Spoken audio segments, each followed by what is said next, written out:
¿Cómo están todos ustedes? Bienvenidos como cada martes a Mirada Política. Vamos a estar analizando lo que nos ha dejado la última semana y como es la tónica aparentemente del último tiempo, vaya que tenemos cosas para analizar. No solo el rechazo a la segunda opción del gobierno para la Fiscalía Nacional, sino que también todo lo que nos ha ido dejando el acuerdo de este nuevo proceso constituyente, las reacciones de los partidos que se viene ahora. Y vamos a estar hablando de todo esto con nuestra invitada María José Naudón, abogada, docente de la Universidad Adolfo Ibáñez. María José, bienvenida, ¿cómo está? Hola, muy bien, muy buenos días. Muchas gracias por la invitación. Muchas gracias por acompañarnos, María José. Y partamos de inmediato hablando con este rechazo por parte del Senado a Marta Herrera. Algunos lo veían venir, otros en el fondo lo desdramatizaban y decían que sí iban a estar los votos. El tema es que por segunda vez consecutiva el gobierno no logra hacer que esta carta de la moneda tenga los votos. ¿Cómo analiza usted la situación? Mira, yo creo que uno podría observar la situación desde distintos niveles de análisis. Lo primero sería que me parece que aquí el que realmente pierde es la institucionalidad completa. O sea, en un momento donde el tema más importante de la ciudadanía es la seguridad, donde el cargo que está en disputa de alguna manera o que queda pendiente de nuevo es un cargo central para los desafíos, digamos, del país. Me parece que una vez más el problema es que se minan las instituciones y eso ya hemos visto las consecuencias gravísimas que tiene. O sea, de cara a la ciudadanía esto no tiene explicación ninguna. Ahora, si lo miramos de cara hacia el gobierno, digamos, a mí también me parece que no tiene explicación ninguna. Entonces, cuando a mí naturalmente me pasa que cuando las cosas no tienen explicación, tiendo a pensar que hay algo que no estoy viendo. Y eso creo que es lo que ocurre, al menos me ocurre a mí. La pregunta sería entonces, ¿qué es lo que hay detrás de una decisión a todas luces compleja o mala? ¿No es cierto? Que es proponer un candidato que el gobierno sabe que no tenía los votos. En este caso no es como en la primera votación, donde podía haber, digamos, una cierta confusión respecto de si eso estaba garantizado o no estaba garantizado. Creo que en el caso de Marta Herrera era clarísimo que los votos no estaban. Y entonces la pregunta es por qué el gobierno se juega esa carta si sabe que va a perder. Y ahí las explicaciones son básicamente dos.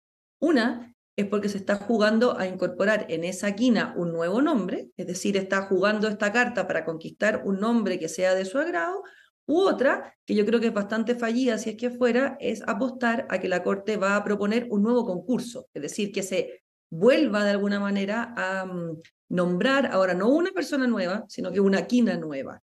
Yo realmente no veo cuál puede ser la estrategia más que esa, y si es esa, me parece que es una estrategia no solamente riesgosa, sino que negativa también. Y en ese sentido, era tan evidente, tan claro, María José, que los votos no estaban. Y claro, aquí podríamos hacer muchas teorías de cuál era la intención final de la moneda, algo que va a continuar en el debate por estos días, pero si los votos no estaban, ¿cuánta responsabilidad hay en esto por parte de la ministra de Justicia, en este caso, o también de la ministra de las Express? Es que mira, yo creo que podríamos mirar, no sé si me gusta el término responsabilidades, pero aquí hay varios hechos que merecen análisis. Lo primero es que esta quina nace de una manera muy particular, es decir, con dos candidatos que tienen una concentración de votos que no veo yo un argumento que pueda justificar esa dispersión entre los dos primeros y los tres que siguen, digamos. Aquí primero vienen en cierto sentido uno podría entender que son como cartas marcadas. Había 5 candidatos, pero en el fondo había 2, por decirlo de alguna manera. Luego viene, ¿no es cierto?, un segundo paso que tiene que ver con el Senado. Y ahí hay un elemento muy político que tiene que ver con Marta Herrera y que muy probablemente tiene que ver con las causas que ella dirigió y con la continuidad de Abbott. Ahí hay dos elementos. Y después viene el elemento que tiene que ver con, digamos, la incorporación del criterio que, corroborado ya de la ministra, ¿no es cierto?, de la Mujer, parecería que tuvo que ver a la hora de la toma de decisiones que el gobierno tomó. Entonces, ahí habría un tema ya distinto. Eso Y por lo de Ángel Valencia. exactamente, por lo de Ángel Valencia, que partió como un rumor, pero que hoy día está bastante, digamos, ya fuera del área del rumor, o sea, se transformó en una cosa, digamos, más bien comprobada, lo dijo ayer la ministra también, que hubo una especie de veto, ¿verdad?, de este candidato en el interior del gobierno. Ahora, yo creo que en el primer caso, y entendiendo que en las dos votaciones, pero fundamentalmente en la primera, hubo dispersión de votos en el gobierno, o sea, en la coalición gobernante, creo yo que efectivamente hay una cuota de responsabilidad que se le puede, ¿no es cierto?, dar, entregar, digamos, a la ministra de Sexpress y a la ministra de Justicia. Y en el caso de la ministra de Justicia, creo que hay varias críticas que rodean a su gestión y a la relación que ella tiene con los tribunales y con las cortes, que es quizá el núcleo del trabajo de un ministro de Justicia y que ella no tiene y que por lo tanto la habría realizado de modo bastante deficiente. Yo creo que ahí también hay una responsabilidad que va más allá de la votación, sino que tiene que ver con los nexos, las redes, digamos, que la ministra de Justicia tiene que tener justamente en aquellos lugares donde su labor opera.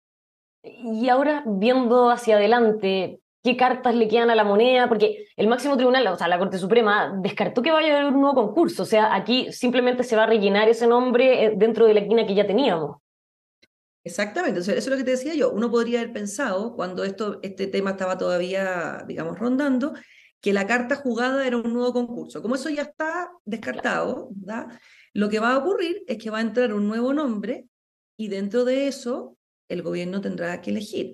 Pero yo creo que más allá de lo que vaya a ocurrir, que iremos viendo, digamos, para no hacer ficción, digo yo, o sea, no hagamos ficción, pero yo creo que también aquí uno puede sacar una conclusión bien importante, y que es que la fragmentación del Congreso y digamos, el fenómeno de ingobernabilidad en el que nos encontramos, lo que produce es un bloqueo. Y ese bloqueo tiene consecuencias nefastas, porque en decisiones que son radicales hoy día, lo que estamos teniendo es una perpetuación de un cargo sin cabeza, y eso afecta muchísimo, ¿no es cierto?, a la legitimidad de la institución. Entonces creo que uno lo puede observar en sí mismo, pero también lo puede observar como un fenómeno más que da cuenta de una fragmentación, de un bloqueo del sistema que es necesario abordar, y ahí podríamos entrar, ¿no es cierto?, ya al proceso constituyente, que es justamente donde eventualmente esto podría abordarse. Hablemos entonces del proceso, ya va más de una semana con este acuerdo sobre la mesa, pero sobre todo desde el oficialismo, partidos como Comunes, Federación Regionalista Verde Social, el Partido Comunista, algunos parlamentarios han salido a básicamente manifestar que buscarán algunas modificaciones en la tramitación de la reforma constitucional y a criticar también varias de las cosas a las que se llegaron. ¿Cómo ha visto el debate estos últimos días? A ver, yo creo que este es un tema fundamental. Yo voy a partir como de atrás hacia adelante. Yo creo que tener un acuerdo es un hito muy importante.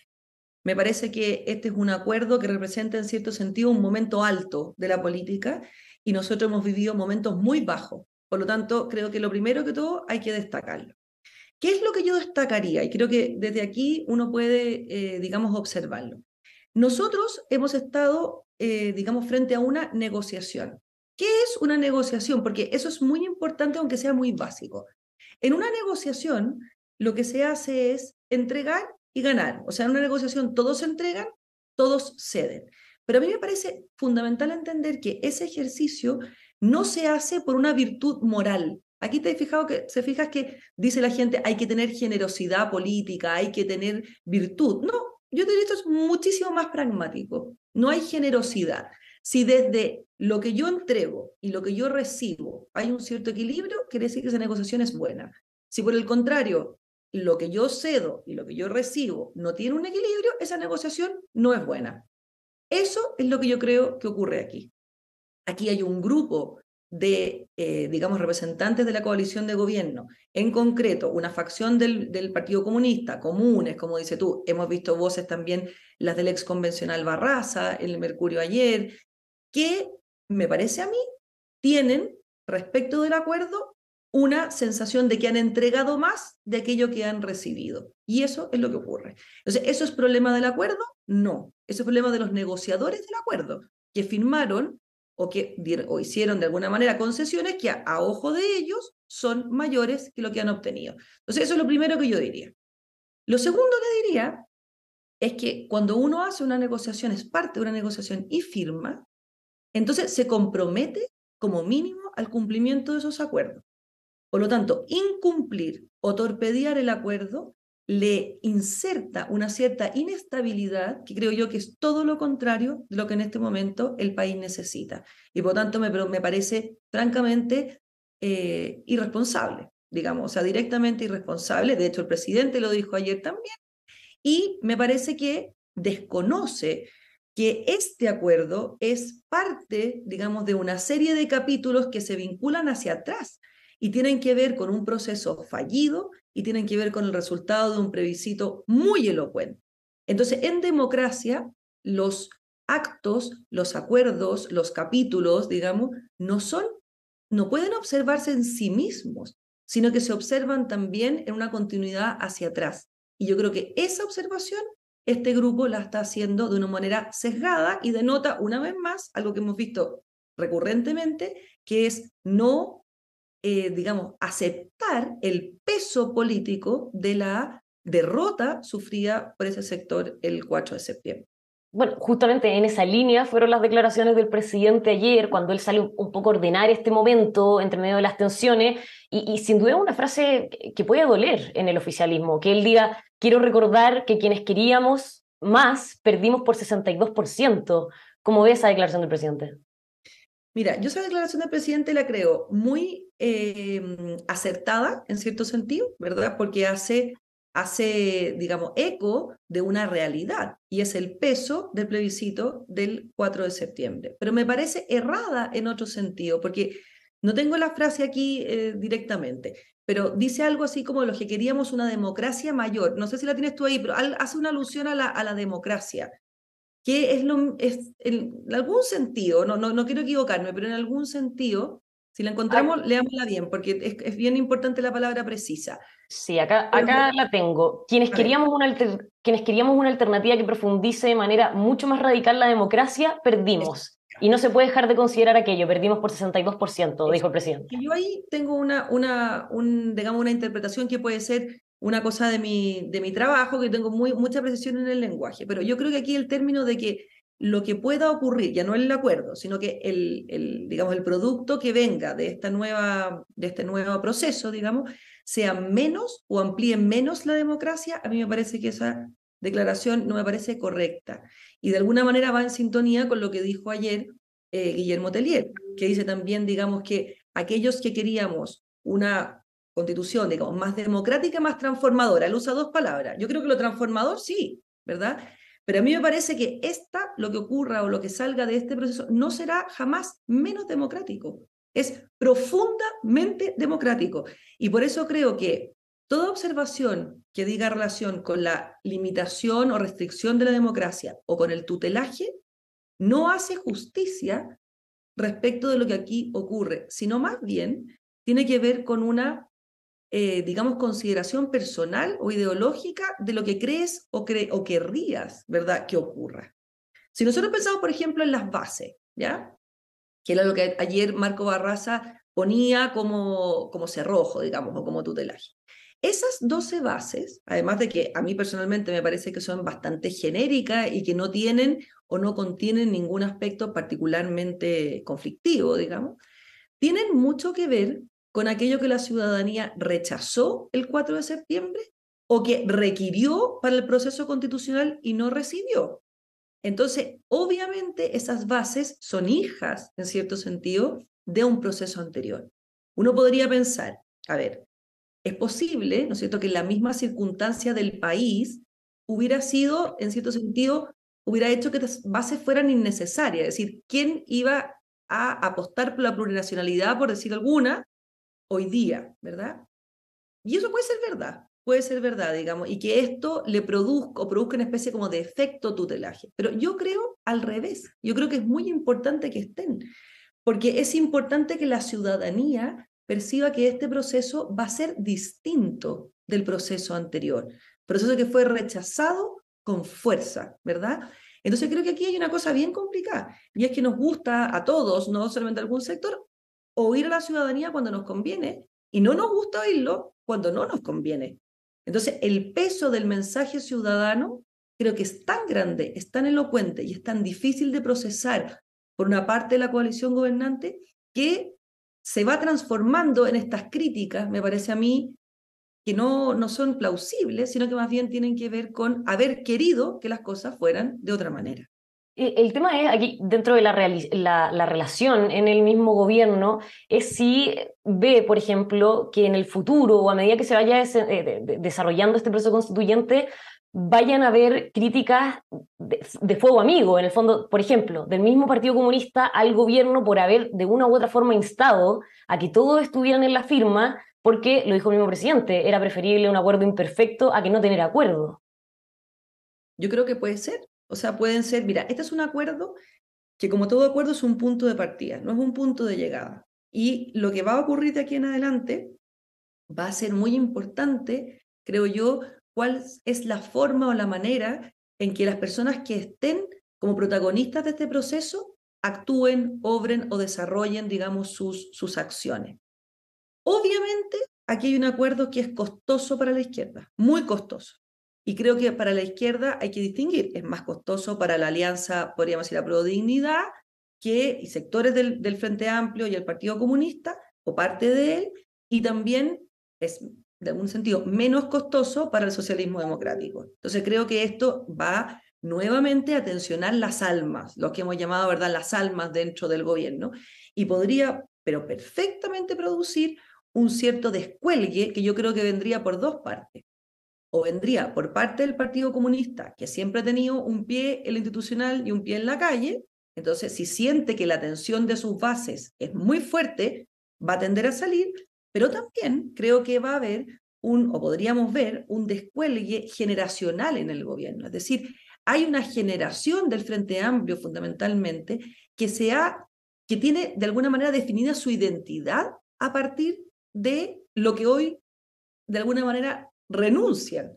Entonces eso puede producir evidentemente una tensión que termine con descolgado y ese descuelgue obviamente afecta al gobierno. Pero creo que esto es un capítulo más de una tensión de almas que hemos visto desde que el gobierno asume. O sea, mientras el presidente Boric tiende, digamos, a ser el Boric, lo que hemos llamado, de la segunda vuelta, un Boric, ¿no es cierto?, más cercano al socialismo democrático, se incorporan en sus filas rostros, digamos, de liderazgo de ese sector, se tensionan esas almas y esa tensión la hemos visto que tiene que ser gestionada al interior del gobierno y la vemos aparecer una y otra vez. En el caso, veíamos, de Marta Herrera, o sea, de la elección, digamos, del fiscal es una, el acuerdo es otra, y yo creo que esa es una tensión de base que se va a ir expresando en muchos momentos.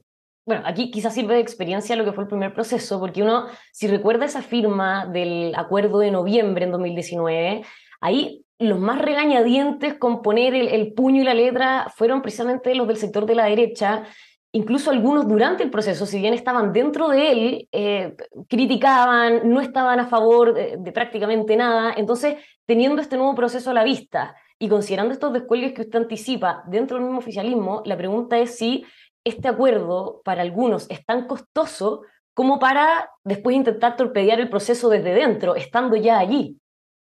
Mira, yo partiría diciendo que es bien, la vida a veces es bien, digamos, da sorpresas, porque si nosotros pensamos que el Partido Comunista no firmó el acuerdo del 15 de noviembre y que el presidente, hoy actual presidente Boric, lo firmó con un costo enorme, digamos, respecto de su propio partido y su coalición, y vemos hoy día a esas mismas personas formar un acuerdo más costoso, la vida tiene algo de ironía, me parece a mí. O sea, hay una ironía en no haber firmado el primero y firmar este otro que a todas luces es mucho más costoso respecto de su propia visión ideológica, ¿verdad? Ahora, creo yo que aquí hay que distinguir. Hay que distinguir los que están dentro del acuerdo y los que quedaron fuera del acuerdo, para contestar la pregunta que tú dices. Los que están dentro del acuerdo, creo que existe el mismo riesgo. O sea, puede haber un riesgo, digamos, que es torpedear el proceso desde dentro, ¿verdad? Y uno puede torpedear el proceso desde dentro porque está en contra del proceso o porque se cree demasiado seguro en ese proceso. O sea, puede producirse, digamos, desde ambos lados. Me parece a mí que el fantasma del fracaso de la convención anterior tiene que operar y yo creo que pesa, tiene un peso importante.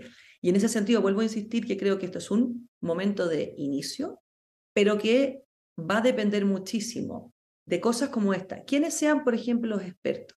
La calidad de los expertos, la seriedad con el que el proceso se lleve, de alguna manera sacar esto de lo que mal se dice cuoteo político, porque a mí no me parece, por ejemplo, que la elección de expertos represente necesariamente un cuoteo, pero puede serlo, ¿verdad? Si los expertos son más bien políticos con un gorro de expertos, en vez de que sean expertos con una posición política, que eso me parece perfecto, entonces obviamente la ciudadanía va a empezar a desconfiar, ¿no es cierto?, de este proceso, del que además no tiene tanto entusiasmo inicial, que eso también es importante decirlo. Hay, creo que más o menos un 47 o un 50% que parte, digamos, confiando en el proceso, y eso entonces habría que tener una preocupación muy grande por ir elevándolo.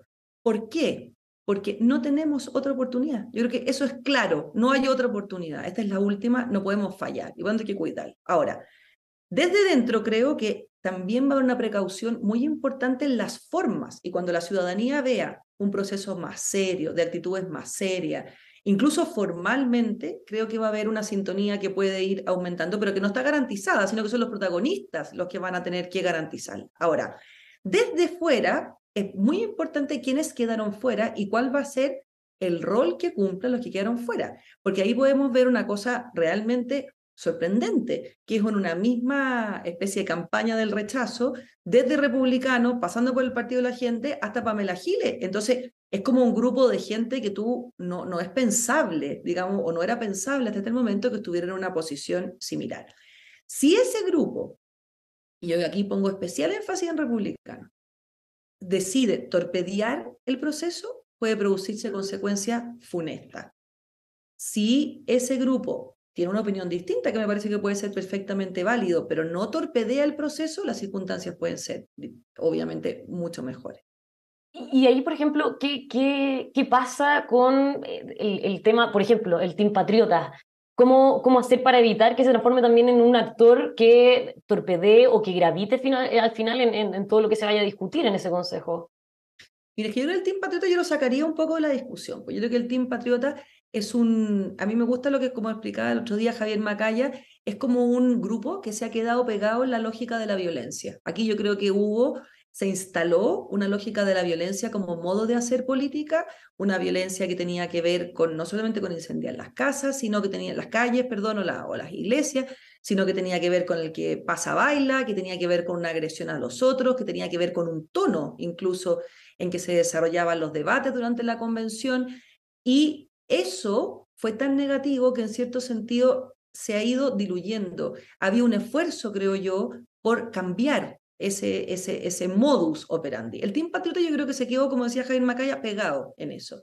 Y por lo tanto creo que va a ir de alguna manera perdiendo fuerza. No encuentra hoy día de alguna manera el reconocimiento que se requiere para hacer esto. Ahora, obviamente, habría que pensar quién lo financia, habría que ver quién está detrás, porque tampoco es un fenómeno baladí, pero creo que tienen más fuerza de riesgo hoy día los partidos o las asociaciones que han quedado fuera y cuál sea el rol que van a cumplir desde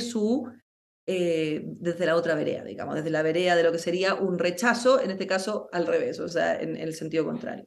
María José, antes de hablar de las candidaturas y todo el tema del voto obligatorio, para cerrar quizá esto de lo que podría ser la tensión oficialista durante el proceso, va a ser un año con crisis económica. Teniendo eso en consideración, ¿el gobierno va a tener, considera usted, la fuerza para ordenar a toda la coalición en torno al proceso constituyente? No lo sé. Mira, la verdad, la respuesta es que no lo sé. Yo espero que pueda hacerlo, pero creo que el gran problema hoy día de digamos, de nuestra democracia, que es un problema, digamos, que se puede observar en contextos más amplios, contexto mundial, muchas de las democracias están en los mismos problemas, pero en particular en Chile, es el problema de la gobernabilidad.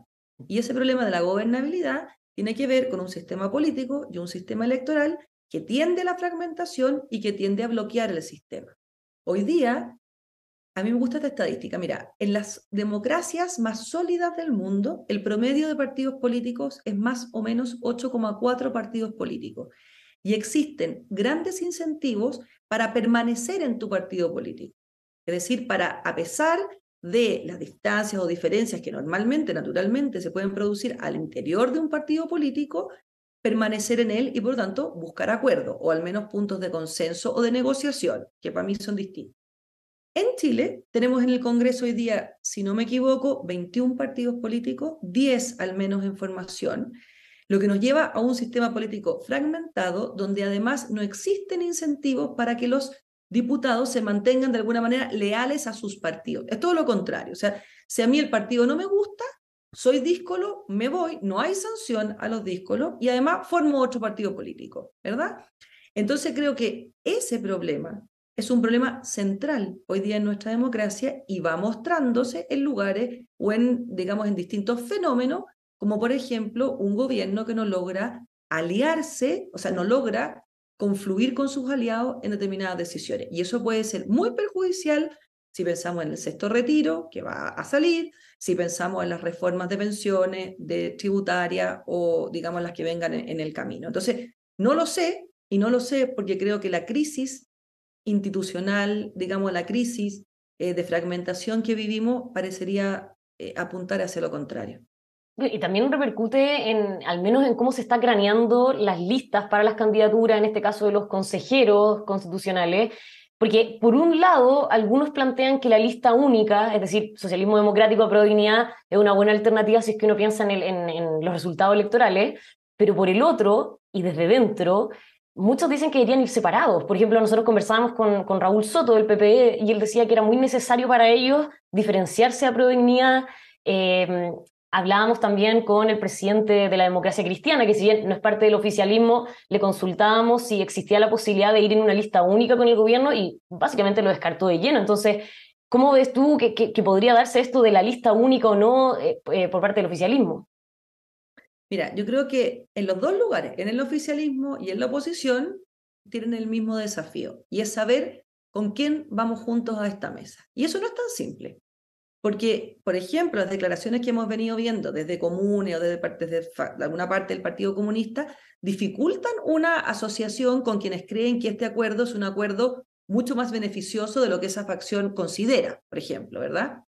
Entonces, creo que aquí se van a producir o se van a ir produciendo ciertas conversaciones que luego vamos a ver plasmadas en acuerdos, ¿verdad? Y que van a tener como fondo este telón, que te digo yo que es el telón que está debajo alimentando todo y que es el tema, en el caso del oficialismo, de las almas.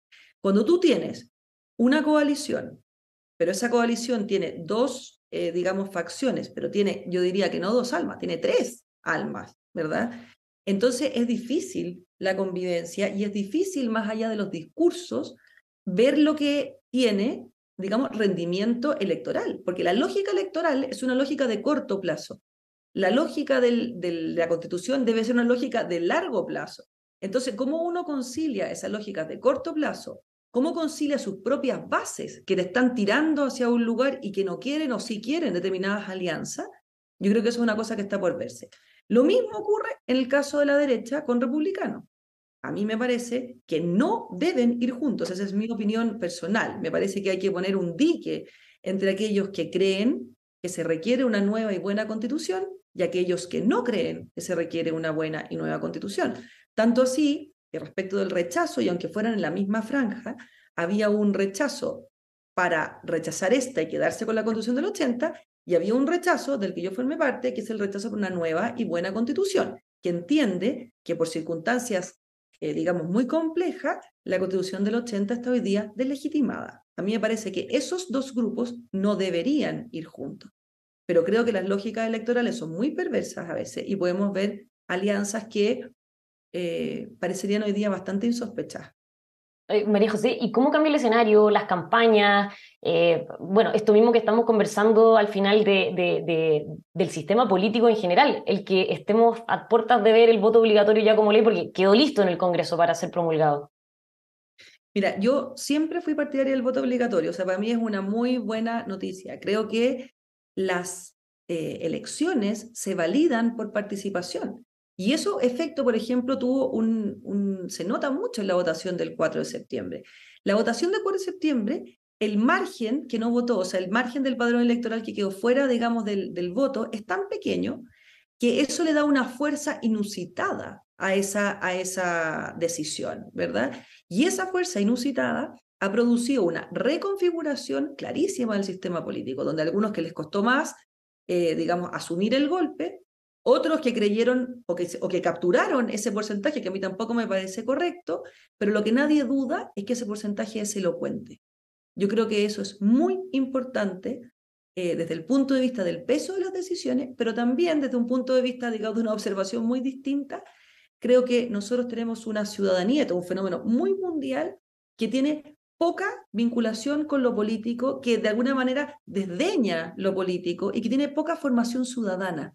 Y me parece que la participación o el voto obligatorio, participar, es parte de los deberes, esta palabra que es tan hoy día poco usada, que tiene un ciudadano que tiene derechos. Y eso me parece a mí que es importantísimo para ir, digamos, de alguna manera educando a la ciudadanía, educándonos todos hacia una participación democrática responsable. Por lo tanto, me parece una muy buena noticia. ¿Crees que va a tener algún cambio o sea, directo en las lógicas de campaña, por lo menos hasta como la estábamos viendo hasta el día de hoy, donde teníamos este otro voto?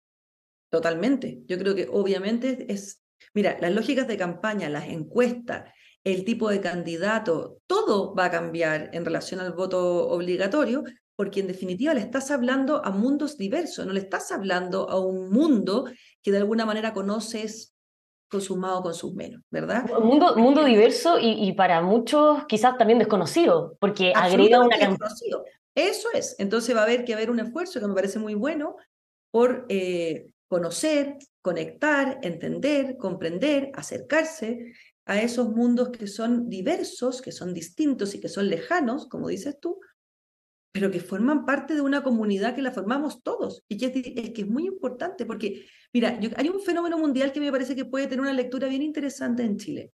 En general, las élites suelen ser en el mundo universalistas y el pueblo suele ser particularista, o dicho de otra manera también. El pueblo es más bien arraigado a su cultura, a sus tradiciones, a lo que le es propio, lo que le es suyo. Y las élites suelen ser globalizadas, desarraigadas. ¿Qué es lo que produce esto? Una distancia casi insalvable entre los unos y los otros. El voto obligatorio, por una cosa muy contingente, y es que esos también van a ser votantes, puede producir, no necesariamente, pero el efecto de querer entrar o comprender o incluso aceptar que tus votantes o los votantes piensan distinto que tú. Y yo creo que eso es un fenómeno muy importante, porque cuando pierde, digamos, el apruebo, parte de la interpretación, saquemos la fake news, saquemos los engaños, saquemos esa temática, pero tenía que ver con que no se puede ir más rápido que mi pueblo. El pueblo no entendió, o sea, es la sensación de que hay una élite que sabe lo que le conviene al pueblo y el pueblo es un poco torpe para entender eso que le conviene. Esa superioridad moral que la hemos visto en el proceso constituyente, que la hemos visto en el procesar esos resultados, es nefasta. Porque en democracia, en algún sentido, no se trata de progresar o retroceder, se trata de sintonizar con tus votantes.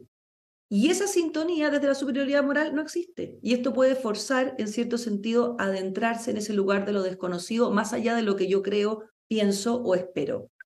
Bueno, sin duda va a ser un desafío gigantesco el tema del voto obligatorio, sobre todo en este escenario electoral donde se nos vienen muchísimas elecciones, no solo la del Consejo de aquí en adelante, alcaldes, bueno, para qué seguir.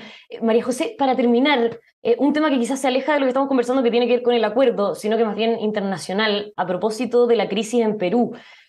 ¿Qué opina de que la canciller haya dicho que Pedro Castillo no es un golpista, ¿no? Y que no lo considera como tal, que, sino más bien que no siguió al pie de la letra las normas constitucionales? Y se lo pregunto sobre todo porque esto ya ha tenido varias repercusiones en medios incluso peruanos. Mira, yo creo que esa declaración es una declaración ambigua, es una declaración que evita decir lo que es evidente, y esto fue un autogolpe, lo evita decir. ¿Por qué lo evita? Yo creo. Porque Chile, a pesar de estas declaraciones, no firmó la carta de apoyo a Pedro Castillo que firmó Venezuela, Colombia, la izquierda latinoamericana, Bolivia, digamos, ¿verdad? Yo creo que esta declaración ambigua, negativa, me parece a mí, tiene que ver con formar parte de esta izquierda latinoamericana de la que ya me salí, pero que no voy a salir tanto, en cierto sentido, y también, en un sentido más comprensivo, creo que es distinto que lo diga la canciller de un país vecino, o sea, tiene una ambigüedad que yo creo que es un error, pero que es un error que tiene como unos contextos. Ahora, dicho con toda claridad, lo de Pedro Castillo es un autogolpe con todas sus letras. Lo que pasa es que es un autogolpe. Ayer me gustó una entrevista en Mesa Central que entrevistaban a Ezio Neira, que es un peruano que explicaba un poco este efecto, y decía, claro, la diferencia es que cuando Fujimori planeó su autogolpe se demoró un año y medio, Castillo se demoró una hora y media. Entonces, obviamente es fallido en su, digamos, en su ejecución, pero eso, el que sea fallido, no hace que no sea un autogolpe. Entonces, en ese sentido, creo que las declaraciones de la ministra ambiguas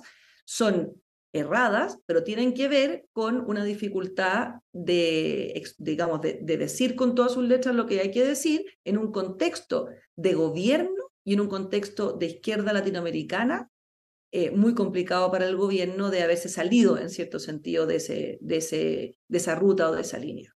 Situación compleja se vive en Perú, la estamos siguiendo muy de cerca. Y María José, muchísimas gracias por habernos acompañado hoy día para hablar de todos estos temas que nos tienen tan ocupados y preocupados. Muchas gracias a ustedes, que tengan un muy buen feliz año también, fin de Eso, año. felices fiestas de fin de año, María José, y a todos ustedes que nos están viendo, los invitamos como siempre a que nos acompañen el próximo martes en Mirada Política. Ya vendrán nuevos análisis del escenario local e internacional, pero por mientras, manténganse informados aquí en emol.com.